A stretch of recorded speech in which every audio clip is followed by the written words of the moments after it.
Trnavského kraja v rámci cyklu Pomáhame so srdcom na dlani zavítali na Málženickú cestu v Trnave.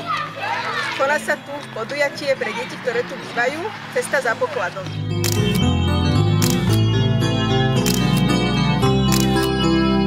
Táto dnešná akcia je súčasťou programu Spájame sily Centra Koburgovo v Trnave.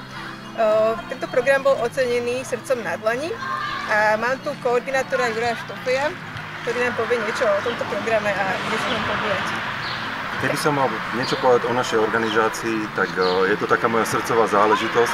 Venujem sa jej od roku 2013, kde sme založili Centrum Koburgovo. V rámci toho sme vytvorili dobrovoľnícky program Spájame sily a v rámci toho pripravujeme množstvo rôznych podujatí pre deti, predovšetkým rómske deti, ktoré žijú v sociálne vylúčených lokalitách v Trnave a snažíme sa pre nich pripravovať rôzne aktivity, ktoré v nich podporujú talenty, snažíme sa ich začleniť do spoločnosti a dnes sme pre nich pripravili takú kultúrno-spoločenskú akciu, kde sme ich rozdelili do skupiniek a ich úlohou je nájsť poklad a za odmenu potom získajú ocenenie.